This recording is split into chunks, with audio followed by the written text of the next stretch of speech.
Gálatas 5, versículo 1, para a liberdade foi que Cristo nos libertou. Permanecei, pois, firmes e não vos submetais de novo a julgo de escravidão. Agora vamos ao versículo 13. Porque vós, irmãos, fostes chamados à liberdade, porém não useis da liberdade para dar ocasião à carne. Sede antes servos uns dos outros pelo amor. Quando Paulo escreveu a carta aos Gálatas, ele estava na sua terceira e última viagem missionária, e aqui na ocasião na cidade de Corinto. O problema é que pouco tempo depois que Paulo se ausentou da Galácia, que era uma província do Império Romano, e para aqueles que gostam de situar-se, a Galácia ficava na região onde hoje está a Turquia. E então, quando Paulo terminou de plantar algumas igrejas naquela região, elas foram imediatamente invadidas por um grupo de falsos mestres religiosos que queriam judaizar os novos conversos do cristianismo. Esses homens ensinavam que só a fé em Cristo não é suficiente para a salvação. E entendiam que, além da fé, uma série de ritos, de cerimônias, de tradições, e principalmente a circuncisão, as obras, ainda eram necessárias para a salvação de um indivíduo. E então, queridos, é nesse contexto, envolvido nessa problemática já no próprio começo da igreja cristã, quando a igreja ainda estava nascendo e sendo gestada, é nesse contexto que Paulo vai tratar sobre um dos assuntos mais importantes da Bíblia, que está intrinsecamente relacionado ao Evangelho, que é o tema da liberdade cristã. Esse é um assunto que Paulo discorre não só aos Gálatas, mas também em outras das suas epístolas. Inclusive, nós encontramos também em outros livros da Palavra de Deus. Agora, voltando aos versos que nós lemos, há uma dinâmica muito interessante ali. Se você notar, Paulo primeiro faz uma declaração e logo em seguida ele vai fazer uma advertência. E isso ele repete nos dois versículos que lemos, tanto no versículo 1 como no versículo 13. Lá no versículo 1, por exemplo, eu peço você que acompanhe aí, a declaração que Paulo faz é a seguinte: para a liberdade foi que Cristo nos libertou. Então, Paulo está aqui afirmando categoricamente que o Evangelho liberta você. Que quando eu estou em Cristo, quando eu sou salvo em Jesus Cristo, não existe outra maneira de viver e experimentar a plenitude do Evangelho, senão vivendo em plena liberdade. Porque Paulo vai dizer que nós fomos libertos exatamente para a liberdade. Então a liberdade, ela não é um tema marginal, ela não é um acidente no meio do Evangelho. A liberdade é o próprio conteúdo do Evangelho cristão. De tal maneira que é impossível falar do Evangelho, pregar o Evangelho, sem apresentar o conceito bíblico de liberdade. O problema é que Paulo parece redundante no texto que nós acabamos de ler. Porque ele diz, foi para a liberdade que Cristo nos libertou. E isso parece óbvio, porque é lógico que quando eu sou liberto para a liberdade. Mas o que parece óbvio ganha uma contextualização quando nós entendemos que a advertência que Paulo faz na sequência diz assim: não vos submetais de novo a julgo de escravidão. Então, Paulo aqui diz que quando o Evangelho liberta você, em outras palavras, tenha muito cuidado para não viver uma vida cristã baseada num ideal legalista do Evangelho. Paulo aqui estava advertindo os Gálatas porque eles haviam sido libertos das paixões da carne, da idolatria, e de uma série de coisas que os escravizavam quando eles viviam lá naquela cultura da Galácia. E Paulo diz: olha, vocês estão loucos? O Evangelho libertou vocês, O evangelho da graça deu liberdade para vocês, mas agora vocês saíram da graça da idolatria, da escravidão do mundo, das paixões da carne, e estão caindo numa outra escravidão, que é a escravidão do legalismo religioso. E embora não seja este o tópico principal do nosso tema, eu queria dizer que isso daqui não está muito longe de nós. Especialmente no nosso contexto adventista, vez tras outra, surgem aí pessoas que não conseguem experimentar a plenitude da liberdade do evangelho e tentam impor sobre a igreja um evangelho baseado no legalismo. Recentemente, eu acho que, se não todos os jovens aqui, mas a maioria deve conhecer o Flow Podcast. É o podcast mais conhecido do país hoje. E o Rodrigo Silva foi convidado para ter uma participação ali, eu não sei quantos assistiram, mas foi fenomenal. O Rodrigo dando um testemunho ali diante do Monark, que é um dos apresentadores do programa, fumando maconha, e o Rodrigo falando do Evangelho, falando de arqueologia bíblica, falando de salvação, de juízo de Deus, da morte, etc. Quando então um grupo de adventistas que estavam acompanhando o episódio pelo chat, e aí quem assistiu vai se lembrar que num dado momento, isso é comum acontecer durante os episódios que eles fazem, eles fizeram um lanche e pediram então algo através do iFood e chegaram lá alguns hambúrgueres para cada um dos participantes e dos apresentadores, e os adventistas que estavam no chat começaram a discutir se o hambúrguer que o Rodrigo tinha pego para comer era de carne ou de soja. E eu sou vegetariano, eu não estou aqui falando contra a importância de nós cuidarmos da saúde, mas é muito difícil quando nós vemos alguns adventistas que não conseguem compreender a distinção de algumas coisas que fazem parte do evangelho e do estilo de vida cristão. Então aqui nós temos Paulo advertindo, declarando, primeiro, você é livre, e em segundo lugar, cuidado para não viver um cristianismo legalista.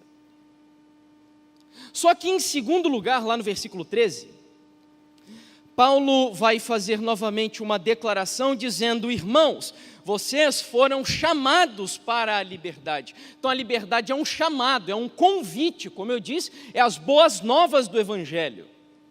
Você foi chamado para ser livre. No entanto, na sequência do texto, Paulo vai fazer uma nova advertência, e agora, se na primeira foi contra o legalismo, na segunda é contra o liberalismo. E ele vai dizer, não useis, porém, dessa liberdade para dar ocasião à carne. E não dá tempo da gente se aprofundar aqui o que eram essas obras da carne, que Paulo vai dizer, olha, cuidado, porque quando você é livre, e tente lembrar aqui do episódio de Jesus com a mulher adúltera, pega ali no ato do adultério, e aí Jesus chega para ela, perdoa essa mulher, e quando ele diz, vá e não peques mais, em outras palavras, parafraseando o que Jesus disse, era o seguinte, vá mulher e seja livre. Mas aí o problema é que alguns mal compreendem também a liberdade do evangelho, saindo do extremo do legalismo e vão para o extremo do liberalismo. E aí Paulo diz, mas cuidado, porque o evangelho liberta você, mas não é para viver segundo as obras da carne.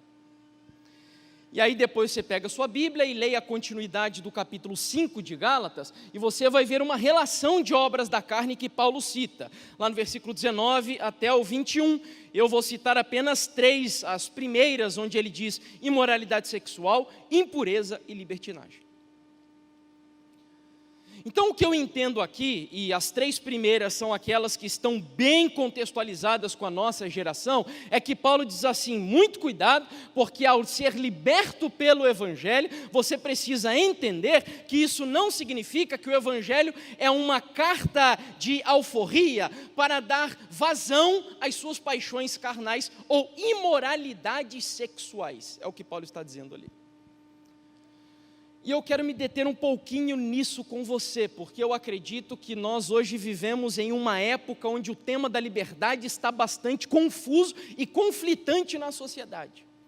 E eu queria mostrar para você qual é a visão de liberdade que a sociedade tem hoje e que predomina inclusive no meio dos jovens aí fora e dos jovens até da igreja. Queria que você compreendesse isso hoje aqui.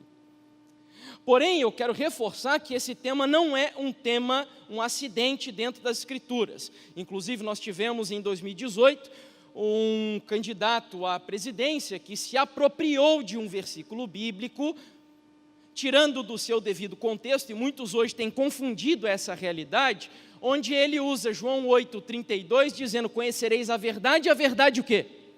Vos libertará. Então, a verdade liberta, o evangelho liberta, não é a política, não é direita, não é esquerda, não é Lula nem Bolsonaro. A Bíblia diz, e é categórica em afirmar, que é o evangelho e Jesus Cristo, o agente da única e verdadeira libertação na vida de um ser humano, em nome do Senhor Jesus.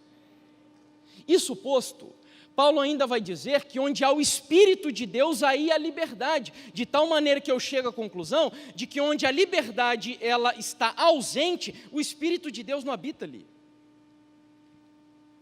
E além disso, saindo do contexto religioso, eu quero levar você agora para o contexto secular, porque o tema da liberdade é um tema que interessa também aos próprios mundanos, o povo aí fora, o povo que se preocupa com leis, com julgamentos e etc. É um assunto que interessa a todos os grupos de pessoas.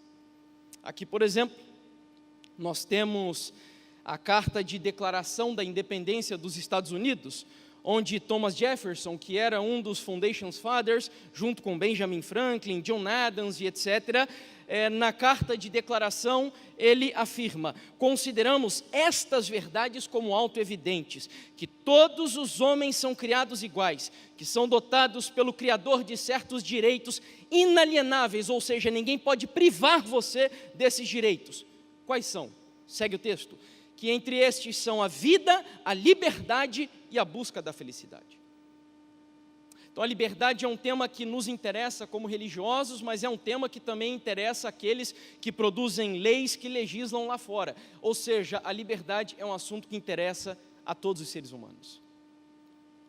E aí, fechando um pouco a Bíblia e abrindo um longo parênteses, eu quero mostrar a você qual é a visão que a sociedade tem hoje de liberdade. E aí, para isso, eu vou usar aqui a declaração do Jean Willis, que na época era deputado federal, sendo entrevistado pela Leda Nagli, uma jornalista no YouTube, no ano de 2017, ela perguntou a ele o que ele faria se soubesse a data do fim do mundo, ao que então ele respondeu: eu acho que usaria todas as drogas ilícitas que eu não usei por ilicitude, e faria muito sexo. Ele não falou isso, ele falou uma outra palavra que eu não acho legal usar aqui no ambiente da igreja. Com todo mundo que quisesse transar comigo, eu ia transar muito antes do mundo acabar. Muito beijo, muito amor e muita coisa. Parece uma afirmação meio grotesca, exagerada, mas eu quero dizer a você que muitos hoje têm essa visão, essa concepção que está implícita nessa frase de liberdade, onde para muitos liberdade é o fazer o que quiser, quando quiser, como quiser, sem que ninguém tenha direito de ditar o que eu devo ou não devo fazer na minha vida. Isso é liberdade para a maioria das pessoas hoje. De acordo com o que eu disse, um estudioso norte-americano, que é teólogo, autor desse livro, olha, vocês que são jovens aqui da universidade, um dos assuntos que tem me preocupado demais e que eu acredito que devem fazer parte dos seus estudos, é o tema da cosmovisão cristã. E aí esse livro chamado E Agora, Como Viveremos, junto com outro que você vai ver mais adiante, que é o livro Verdade Absoluta, Como Libertar o Cristianismo do Seu Cativeiro Cultural, são dois livros que eu recomendo efusivamente e com entusiasmo para você. Leia. Por mais que você esteja numa universidade confessional, em algum momento você será hostilizado na sua fé, e se você não compreender qual é a sua visão de mundo, você vai sucumbir às pressões culturais da nossa geração. E aí então Charles Colson, nesse livro, vai dizer: vivemos numa época em que liberdade tem sido definida como escolha absolutamente livre. Não importa o que escolhemos, a dignidade do indivíduo reside na mera capacidade de escolher. É o que eu acabei de dizer. Então as pessoas entendem que ser livre é ter o direito de fazer o que eu bem entender com a minha vida, sem que ninguém coloque restrições e regras sobre o meu caminho. É interessante que isso que parece ser uma realidade presente da nossa sociedade é muito antigo. E quem era lá da década de 60, década de 70, aqueles que ainda gostam hoje de cultura popular e de alguma forma consomem essas produções mais antigas, o Raul Seixas na música Sociedade Alternativa, no ano de 1974, num trecho da sua poesia já dizia: viva, viva, viva a sociedade alternativa, faz o que tu queres há de ser tudo da lei. Percebe?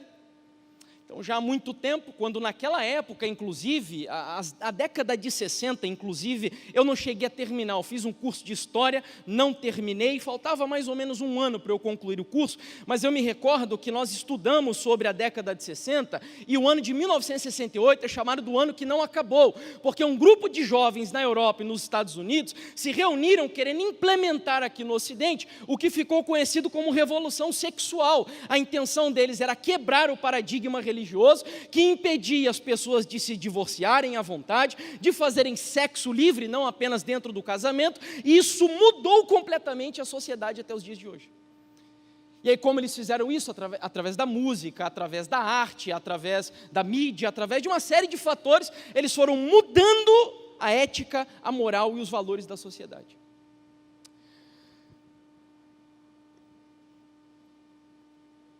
A pergunta é a seguinte: de onde surgiu esse conceito? Será que foi assim do nada? Será que foi oriundo apenas da década de 60? Ou será que é mais antigo? E eu digo que é mais antigo. E aí eu preciso recuar um pouquinho com você, e nós vamos passar rápido, porque não dá tempo de nos aprofundarmos nisso, na época do Iluminismo e da Revolução Francesa.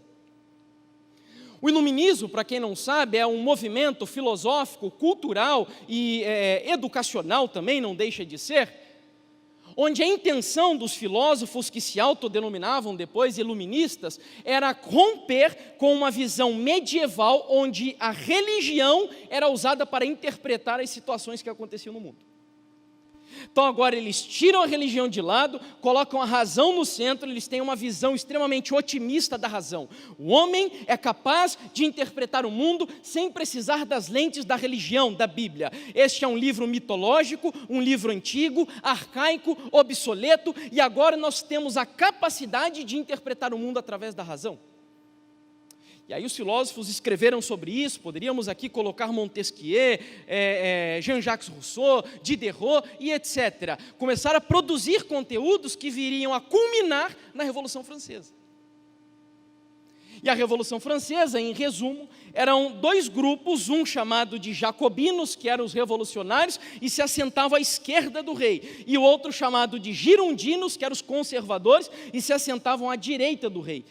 Eram os conservadores que defendiam a manutenção da monarquia, a manutenção do que era o antigo regime lá na Europa medieval.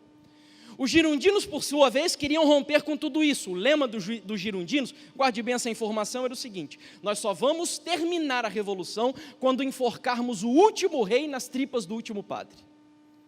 Esse era o lema dos jacobinos. Eles queriam acabar com a religião, acabar com a monarquia, enfim, queriam romper com aquele paradigma religioso que perdurou durante toda a Idade Média. E o curioso é que o tema da liberdade é a pauta central no Iluminismo e na Revolução Francesa. De tal forma que você vai lembrar que as três cores da bandeira da França, elas expressam as pautas da Revolução. Quem lembra quais eram os significados das cores ali? Era o quê? Lembra? Igualdade, liberdade e fraternidade. Então o tema da liberdade, ele veio à tona na Revolução Francesa. Eu preciso ser sincero com vocês em dizer que a religião cristã medieval, é óbvio que ela não apresentava a visão correta e bíblica de liberdade. Na verdade, ela oprimiu, ela tirou a liberdade do povo, mas o problema é que o diabo é astuto, e se ele não consegue prender a pessoa no formalismo, ele empurra para o fogo do fanatismo. Então, se a igreja romana medieval ensinou um conceito religioso errado de liberdade, ele levanta agora um outro grupo de pessoas que vão radicalizar e acabar completamente com a liberdade genuína e bíblica. Dentre os filósofos, e eu citei o nome dele para vocês, Jean-Jacques Rousseau era, sem dúvidas, o mais influente. E ele, no seu livro do Contrato Social, vai fazer a seguinte afirmação: o homem nasce livre e em todos os lugares está acorrentado. Então veja que Rousseau tratou sobre o tema da liberdade. O problema é que ele saiu daquela visão que predominava no Ocidente até então e começou a dizer que o homem, quando nasce, ele é livre, ele é naturalmente bom. O homem é bom, é santo, é puro, mas quando ele se mistura na sociedade, a sociedade corrompe o ser humano. Então a visão de Rousseau era que nós somos naturalmente livres, e o que nos escraviza são os padrões da sociedade. Na época dele até fazia algum sentido. O problema é que alguns teóricos e estudiosos de Rousseau depois levariam isso a outros extremos, e agora eu preciso muito da sua atenção para entender onde nós chegaremos. Alguns religiosos, teólogos, estudiosos, interpretando as palavras de Rousseau e a sociedade contemporânea, chegaram à seguinte conclusão, e aí você veja se isso está presente na sociedade hoje, sim ou não. Diz assim: ele, falando de Rousseau, apelava para reformadores que libertassem as pessoas das correntes das instituições, regras, costumes e tradições. Então, na visão de Rousseau, as pessoas eram escravas porque estavam escravizadas por regras, instituições, costumes e tradições. Então, nós temos que romper com isso para libertar o homem. Não entendeu ainda onde chegaremos? A Nancy Pearcey, no livro Verdade Absoluta, ela vai ainda mais no cerne da questão, dizendo: para Rousseau, as relações de fato opressivas eram as relações pessoais, como casamento, família, igreja e local de trabalho. Traduzo para você, o que ela está passando aqui é que Rousseau dizia: você é livre, mas o casamento corrompe você, a igreja corrompe você, a visão cristã de família corrompe você. Então, para libertar o homem, nós temos que desconstruir a visão de família, igreja e casamento. Será que estamos vendo isso acontecer na sociedade hoje?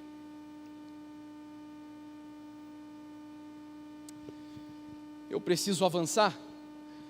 O Dr. Carlos Flávio Teixeira, que é uma das maiores autoridades, creio eu, pelo menos no meio adventista, sobre o tema da liberdade, eu não sei, eu tenho a impressão, inclusive, que ele já deu aula aqui, não tenho certeza disso. Deu aula? Ok, aqui na FAD. Acho que hoje ele está lá no NASP, né? Na FAAMA, certo? Então eu li uma tese dele, onde ele fala sobre o tema da liberdade nos escritos de Ellen White, mas é óbvio que ele entra no contexto bíblico. E aí a questão é que ele chega à seguinte conclusão: quando você absorve a visão iluminista ou revolucionária de liberdade, não é que você fica verdadeiramente livre no conceito de liberdade contemporâneo, não. Diz ele que naturalmente você vai cair em alguma dessas correntes de ética, entre aspas, que predominam na sociedade hoje. Eu vou citar apenas algumas aqui, para não mencionar todas. O situacionismo, por exemplo, as circunstâncias é que definem a sua ética. O hedonismo, a busca pelo prazer é que define a sua ética. Então, se isso te faz feliz, se determinada coisa faz você sentir-se bem, então esta é a verdadeira liberdade. O problema é que nesse conceito hedonista de liberdade, ele esconde o que está ali bem oculto, que na verdade é o quê? Você, que é uma pessoa hedonista, na realidade é escravo dos seus sentimentos, das suas paixões. E aí finalmente a última que ele vai citar, que eu menciono aqui na verdade, é o emocionalismo, onde o argumento do amor define a ética. Isso está cada vez mais comum na sociedade hoje.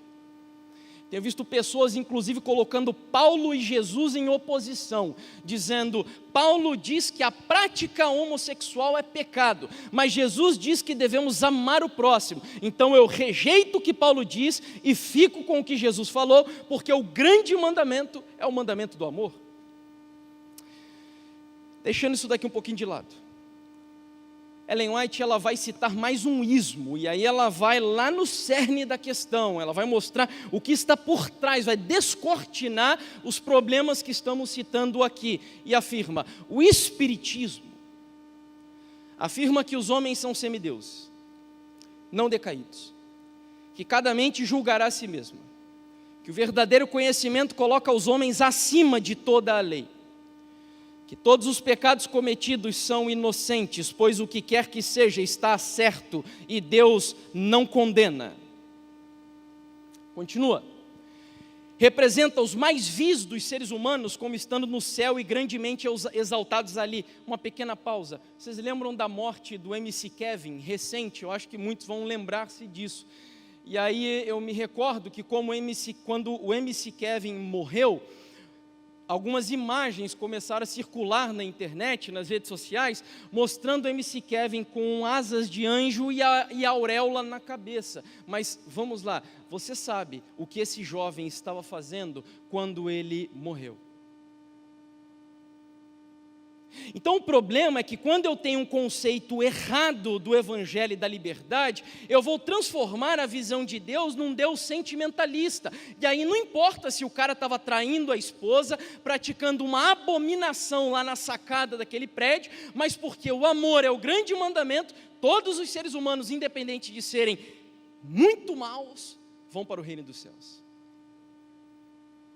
Eu não quero dizer, e não sei se o MC Kevin se perdeu ou se salvou, e eu nem me atrevo em dizer isso, porque eu acredito num Deus que no momento, no ato daquele jovem cair da sacada do hotel até o chão, eu acredito num Deus, no Espírito Santo, que é capaz de infundir no coração da pessoa um sentimento de arrependimento do seu pecado em pouquíssimos segundos, porque a Bíblia diz que o Espírito Santo de Deus sopra onde Ele quiser. Então não sei se ele se perdeu.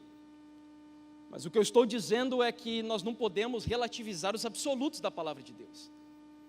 E o problema é que o conceito errado de liberdade, ele transforma Deus nessa caricatura que está presente na sociedade hoje. E Ellen White está afirmando ali que isso é oriundo de uma visão espiritista de mundo. E continua, assim, declara ele a todos os seus homens, não importa o que façais, vivei como vos aprouver, o céu é o vosso lar. E ela conclui, multidões são levadas assim a crer que o desejo é a lei mais elevada, a libertinagem é liberdade e que o homem é apenas responsável por si mesmo. Eu quero entrar em alguns exemplos da sociedade rapidamente aqui com você, e eu preciso que você preste atenção para ver como isso está influenciando a juventude, está influenciando adolescentes e até crianças, que é o público do Felipe Neto. Felipe Neto é um dos youtubers mais conhecidos aí do país, mais de 40 milhões de seguidores, e eu monitoro o trabalho dele pelo menos desde 2015 e 2016.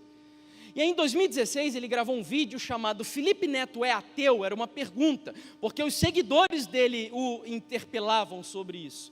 E então ele respondeu, eu tirei um trechinho apenas do vídeo, onde ele faz a seguinte afirmação. Eu não preciso de um guia de leis ou regras divinas sobre o que é certo e o que é errado, para que eu tenha o meu próprio valor de certo e errado. A base da sociedade foi constituída desta forma, lindo, que bom que existiu, mas eu, hoje, não sinto a necessidade de ter um livro, e o livro era a Bíblia, me dizendo o que fazer e o que não fazer, para que eu saiba o que devo fazer e não fazer.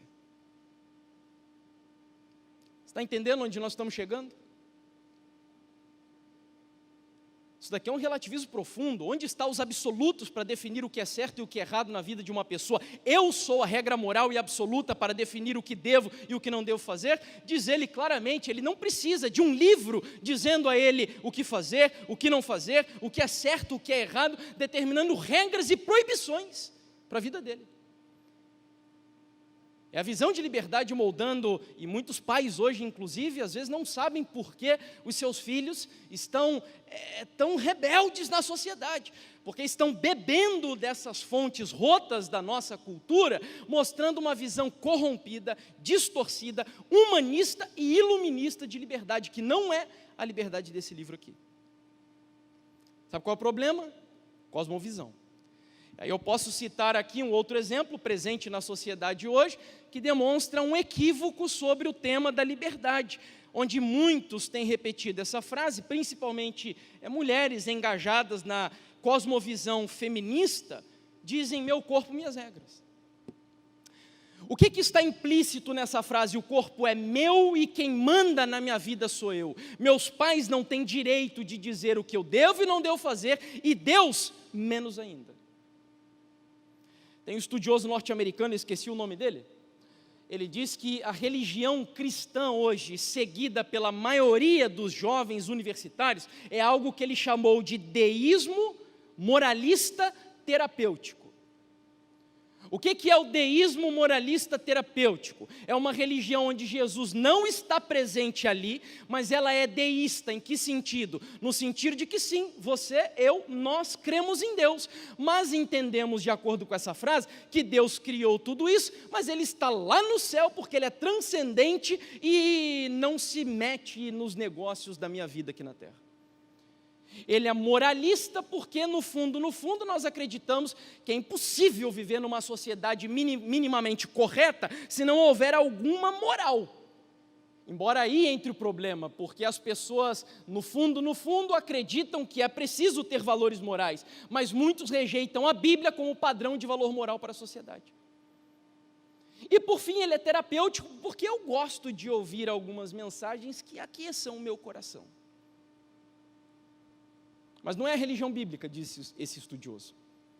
Um outro exemplo, que nós entramos aqui no âmbito da sexualidade, foi uma mãe que aqui em Pernambuco, 18 anos de idade, engravidou, teve um filho e disse que criaria o filho sem gênero. E aí veja o argumento que ela usou: nós, ou seja, eu e o meu marido, não impomos nada. Ele, o filho, é um menino, imposto pela sociedade, da forma como foi registrado. Mas se mais à frente ele decidir que não é menino, é uma decisão dele. A gente enxerga com a mente muito aberta. Ariel é uma criança independente de qualquer coisa, o gênero vai ser uma escolha dele. Então, de acordo com esse conceito aqui, a ideia que é passada é que não existem padrões absolutos para a sexualidade. Essa história de que Deus criou macho e fêmea no jardim do Éden e que a genitália masculina e feminina define a minha orientação sexual. Não, isso é uma mitologia bíblica. No fundo, eu posso escolher o que eu desejo ser. E eu quero que você entenda muito bem, porque eu sei que tem muitas pessoas dentro da igreja adventista hoje que olham para pessoas que lutam contra a homossexualidade e pensam que a homossexualidade é um pecado pior do que a fofoca, do que a inveja, do que o orgulho, do que o adultério. E eu quero dizer que um homossexual que luta contra a prática homossexual, ele é tão ou mais até filho de Deus do que muitos de nós dentro da igreja. É importante compreendermos isso. Quero entrar numa outra esfera agora. Então a gente fechou o parênteses da sociedade. Agora eu quero entrar na igreja e mostro aqui para vocês uma vigília, como a que nós vamos fazer amanhã à noite. Aconteceu lá no NASP há algum tempo, eu não sei quanto tempo foi, mas um líder da igreja bastante influente, que é um músico também, estava falando para os jovens sobre a questão da liberdade do novo nascimento. E eu quero mostrar a você como esse conceito iluminista e revolucionário de liberdade está afetando até a cabeça de muitos líderes da igreja. Isso é muito perigoso. E aí ele estava orientando os jovens da seguinte maneira, dizendo assim: na religião de Cristo, todas as coisas me são lícitas, mas nem todas elas me convêm, e concordo em absoluto com isso. E quem é que determina o que convém e o que não convém? Agora atenção, porque agora ele vai começar a desconstruir os absolutos de Deus através da sua igreja, que é a cidade de refúgio de Deus aqui na terra. Ele vai dizer: com 20 anos de idade eu achava que era a igreja. Então, em outras palavras, a igreja já não tem mais autoridade para me ajudar a entender o que convém e o que não convém. Achava que se eu abrir o manual da igreja, se eu ler Ellen White suficiente, se eu consultar a liderança, eu vou saber qual é a vontade de Deus e o que é lícito, o que me convém. Então aqui ele tira a autoridade da igreja, de Ellen White, do manual da igreja, da liderança e etc. E conclui. Com 34 anos de idade, eu tenho muito pouco interesse no que pessoas dizem, ou tradições dizem. Eu tenho interesse em Cristo e no Evangelho, e parece tudo muito bonito aqui no discurso, mas aqui está a frase perigosa: e quem é que determina o que convém e o que não convém? Resposta: eu. Porque uma vez que eu nasço de novo, eu estou em Cristo e Ele está em mim. Então a ideia aqui proposta na frase é que quando eu nasço de novo, eu tenho capacidade para dizer o que é certo, o que é errado, o que convém e o que não convém, sem precisar da autoridade da igreja, dos escritos proféticos, da liderança da igreja, enfim. É uma visão perigosa, subjetiva, porque como eu saberei se eu nasci de novo de fato? Se não tiver alguém que testemunhe do meu novo nascimento. O próprio Jesus diz que o testemunho, quando é dado por si próprio, não tem validade nenhuma. Por isso que o Pai testifica do Filho, o Filho testifica do Pai, o Espírito Santo do Pai e do Filho, e assim sucessivamente. Vou passar por esse daqui, uma página aí que se autodenomina adventista, começou a defender o sexo antes do casamento, que não tem problema nenhum, que isto é um fator cultural do passado, quando Deus proibia praticar sexo fora do casamento, e que hoje a sociedade mudou e então nós temos que mudar. Inclusive, eu digo para vocês, uma das maiores bênçãos da minha vida, eu me casei com 20 anos, a minha esposa com 19 anos, e uma das maiores bênçãos e alegria da nossa vida, do nosso relacionamento, foi nos casarmos em pureza e santidade diante de Deus. E nós já estamos há quase 13 anos casados. Então, isso não é algo cultural, e eu vou mais além ainda. As culturas mudam, seres humanos mudam, as pessoas mudam, mas a palavra de Deus permanece para todo sempre, meus queridos. Porque diz a Bíblia, seca-se a erva, cai a flor, a palavra de Deus permanece para todo sempre. Então o que nós precisamos entender é distinguir dentro da palavra aquilo que faz parte da liberdade bíblica e aquilo que são princípios absolutos de Deus, que transcendem o tempo, o espaço, a época, a história, a cultura e etc. Vamos finalizar, já gastei muito tempo aqui. O Dr. Carlos Flávio Teixeira chega à seguinte conclusão: nós temos dois problemas, então, duas crises na sociedade contemporânea no âmbito da liberdade. A primeira ele chama de crise de autoridade. O que é a crise de autoridade? Diz ele, é uma dificuldade de aceitar e obedecer à autoridade de Deus, da Bíblia, da igreja, da família, do Estado e das demais possíveis instituições relacionadas à regulação do viver em sociedade. Então, essa é a crise de autoridade. Segunda, crise de valores, é uma dificuldade de definir e ser fiel a valores éticos morais, inclusive dificuldade de aceitar valores legados por gerações passadas. Amanhã de manhã eu vou falar um pouquinho sobre isso com vocês. E aí eu preciso finalizar. E agora a gente fecha mais um parêntese e nós vamos voltar para a Bíblia. E eu quero mostrar rapidamente para vocês, nós vamos fazer um contraste aqui entre a visão bíblica de liberdade e a visão iluminista de liberdade. E como cada uma delas responde a 4 perguntas rapidinho. Primeira, vamos lá. Por que ser livre? Na visão revolucionária, de acordo com o que nós vimos, na visão iluminista, porque a sociedade nos escraviza. Na visão bíblica de João 8,34, diz o texto, em verdade vos digo, todo o que comete pecado é escravo do pecado. Então, eu preciso dizer a você, pelo menos num quesito, nós estamos em harmonia com a visão iluminista. Todos somos escravos. Eu tenho um público de escravos dentro da igreja aqui hoje. E, inclusive, é um escravo que está dirigindo a palavra aqui para vocês. Todos somos escravos. Tanto na visão iluminista como na bíblica, chegam à conclusão de que o ser humano é escravo. Aqui começa a divergência. Se eu sou escravo, do que então eu preciso ser liberto ou livre? Os revolucionários, os iluministas vão responder das instituições sociais, da família, da igreja, dos costumes, das tradições. É disso tudo que você precisa ser livre. Ou liberto. Na visão bíblica, Romanos 6, versículo 18, e uma vez libertados do pecado, fostes feitos servo da justiça. Eu sei que parece uma obviedade, mas eu tenho que resgatar isso no nosso meio. Meus amigos, jovens, adultos que me escutam aqui nessa noite, nós precisamos resgatar na sociedade o entendimento de que não é o machismo o problema da sociedade, não é o racismo o problema da sociedade, não é a homofobia o problema da sociedade, não. O problema do ser humano é moral e ele tem nome, se chama pecado. É o pecado que produz machistas, que produz racistas, que produz preconceituosos, enfim. O problema da sociedade é o pecado, é isso que a Bíblia está dizendo. Aí você vai, lógico, levantar questões, mas o ponto central é o seguinte: qual é a cosmovisão, a visão de mundo que orienta a sua e a minha vida? Esse é o ponto central. Não quero dizer que não tenha machistas na sociedade, que não tenham racistas na sociedade. Eu já fui alvo de racismo na minha infância, inclusive. Mas a Bíblia diz categoricamente que é o pecado que nos escraviza e é dele que nós precisamos ser libertos. Terceira pergunta: como ser livre? A resposta revolucionária vai dizer que é através da emancipação social, através de revolução, luta política, independência. E meus amigos, eu preciso aqui também ser muito claro. Eu tenho me preocupado hoje com os cristãos e com muitos, inclusive, do nosso meio adventista do sétimo dia.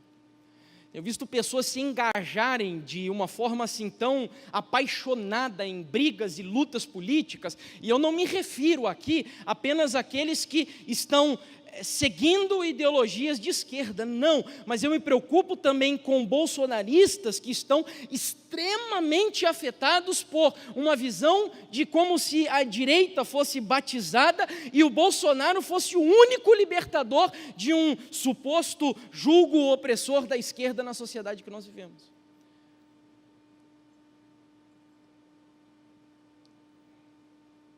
Então a liberdade, quando eu entendo que ela vem por intermédio de luta política, de emancipação social, eu não estou seguindo a orientação bíblica, porque a Bíblia diz em Gálatas 5, versículo 1, para a liberdade foi que Cristo nos libertou.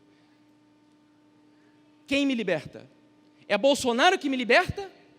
É Lula que me liberta? Somente Jesus Cristo é capaz de libertar pecadores e levá-los para o reino dos céus em nome do Senhor Jesus, irmãos.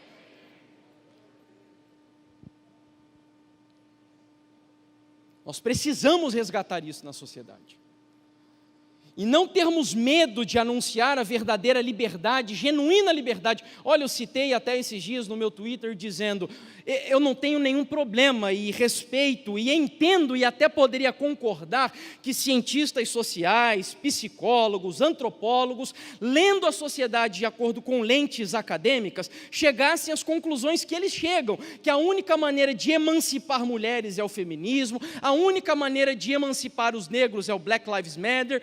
Eu entendo isso até, mas um cristão não deve ter vergonha de alçar na sociedade a bandeira ensanguentada do príncipe Emanuel e mostrar que só Jesus é capaz de salvar e libertar pecadores.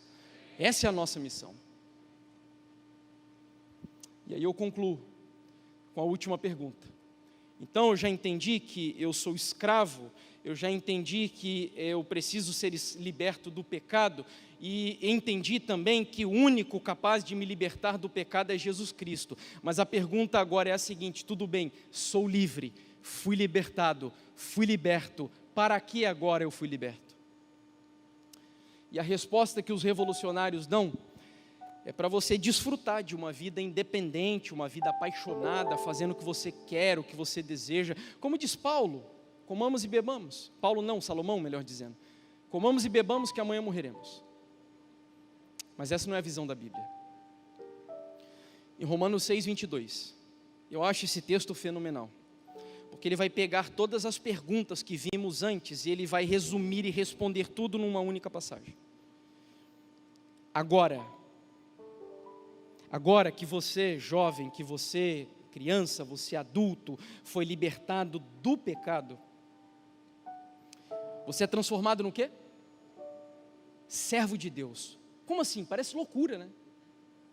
Sabe qual é a palavra que Paulo escolheu ali em Romanos 6? Foi traduzida como servos. É a palavra grega doulos. Sabe o que significa doulos? Escravo. Então Paulo disse assim: agora porém, libertado do pecado, eu fui transformado no escravo de Deus. Como assim? Esse é o ponto central. Vivendo aqui na terra, nesse mundo caído, eu sempre serei um escravo. Quando eu disse que um escravo está pregando para vocês aqui nesta noite, eu louvo a Deus por isso. Não é mais um escravo de paixões que eu tinha antes da minha conversão, mas aqui quem vos fala é um escravo do Senhor Jesus Cristo. Agora eu tenho um público de escravo aqui dentro da igreja.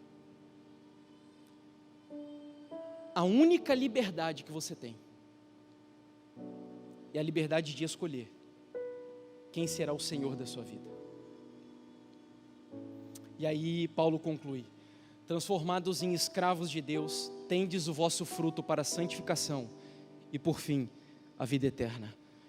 Quero ler aqui essa última citação, escrita por um pastor que não é nem adventista, é um pastor presbiteriano chamado Hernandes Dias Lopes, onde ele diz assim: a liberdade cristã não é uma licença para pecar, mas o poder para viver em novidade de vida. Amém?